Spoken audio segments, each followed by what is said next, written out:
9 pounds. And Darryl Cocozzo out of River Ridge, New Jersey. And we've got David Jauregui of West Virginia. Jauregui, right? Jauregui. You're right the first time. All right, I was right the first time. So, don't ask me to spell it. Is he as tough as the last name is to spell? Near 149? He is in the EWL finals after all. And, nice job. Jauregui's specialty is really getting in some good scrambles. Does a nice job on his feet. Does some awkward kind of things that keep people a little off balance, the things that people aren't quite as used to all the time. And this is looking to be a pretty good match here if it pans out the way that it has in the dual meet and things along those lines. Well, Jauregui lost last year to the national champ, that being Gregor Gillespie of Edinburgh. He was a runner-up. It's not hard finding a West Virginia singlet in the house, is it? Not those, that's for sure. That gold stands out a little bit.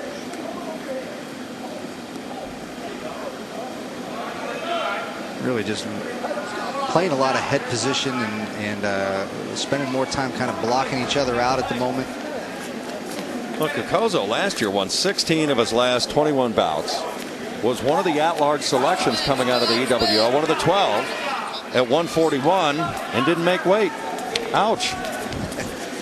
Yeah, that's got to hurt. You work for that all year long, and to make that kind of a mistake is really huge, especially at that time. It's not only that time of year, but you're in college now. High school, maybe that happens sometimes, but not too much at this level.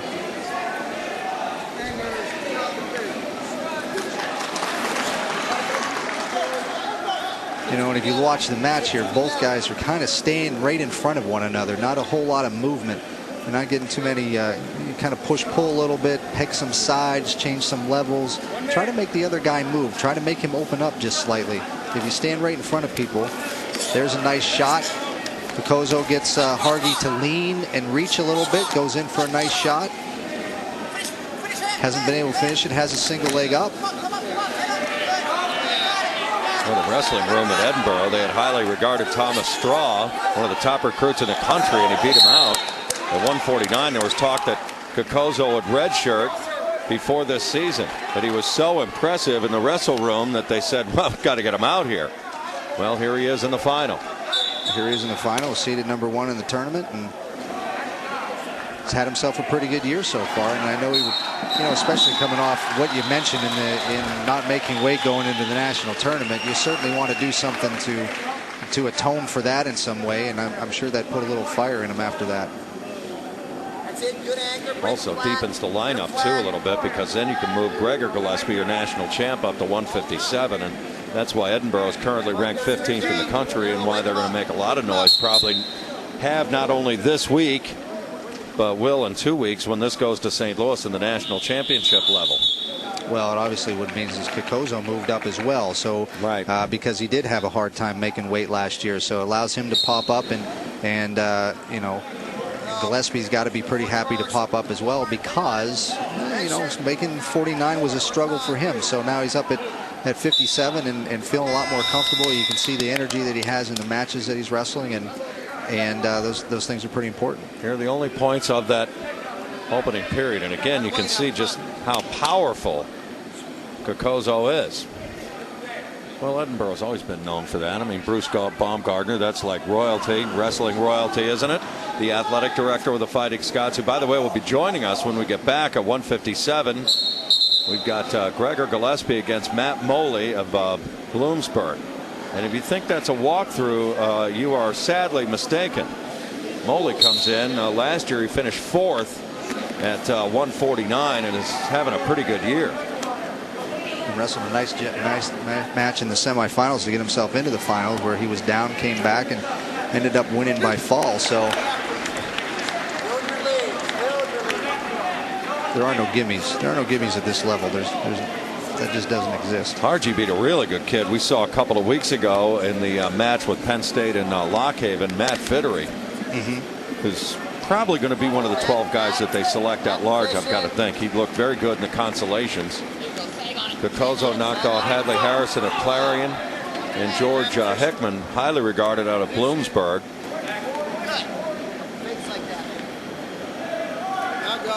Well, this isn't a bad little match here. 149 is what I'm translating. No, definitely not.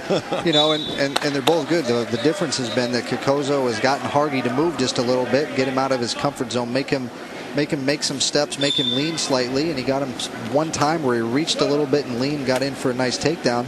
That's the difference in the match. Obviously, starts second period down, he gets out, 3-0. Those are huge, and Hargy really hasn't done much to make Cocozzo move.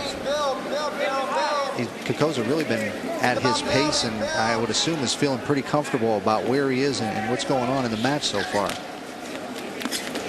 He's been working out of these ties, tie-ups. Very nice. Something. Got 2 points. That's big. Well, that's why it's so important to make somebody move. Finally, Hargy does that. He goes, fakes one side, it stops. He goes the other side. Then it's actually the third time where he actually gets that little shrug and gets that ankle pick, picks up his single leg and finishes it as they go out of bounds. Did you see him kick that leg right out knowing he was going to run out of bounds? That's really good mat awareness, as they say. Well, I mean, he knew he was running out of room, and he kicked him right out of there.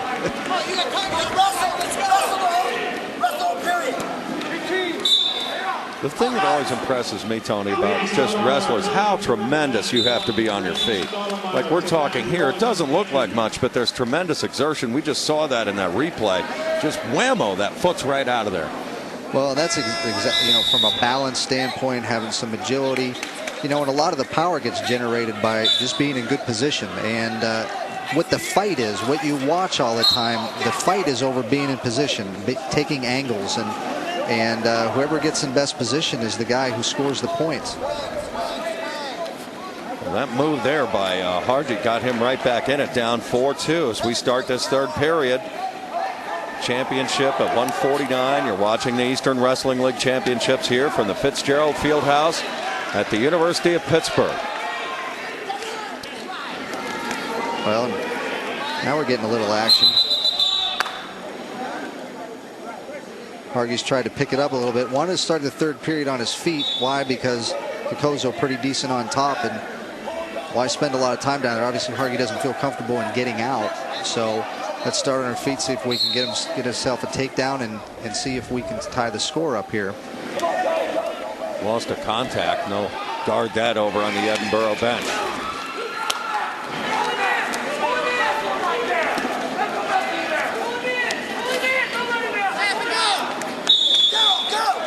This is a big match when you really think of things, because Edinburgh's 0 for 2 in the final.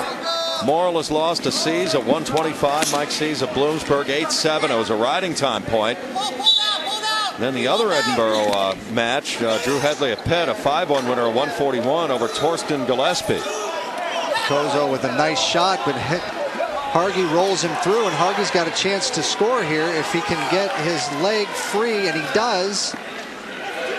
A lot of times they're going to call that 2 from there. He doesn't signal it yet. Mike Millward, but Hargy got his hip up in the air. Now Cocozzo rolls him through. Hargy's locked in on the single leg, but they're right on the boundary. Both wrestlers expending a lot of energy in that scramble.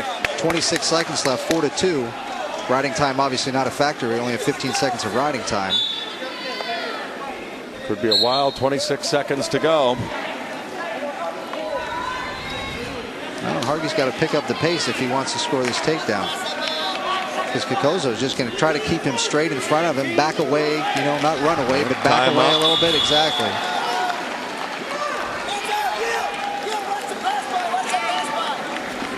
And well, you almost a lot of times get that obligatory warning for stalling there at the end that didn't come, but nice job by Cocozzo. Really, you know, did a nice job in the beginning of the match, got a nice takedown, and that's really what made the difference in the match. Hargy was in nicely over there in that scramble, but Cocozzo was able to roll through, and he ends up with a 4-2 win and an EWL championship. And Edinburgh's got their first EW champion.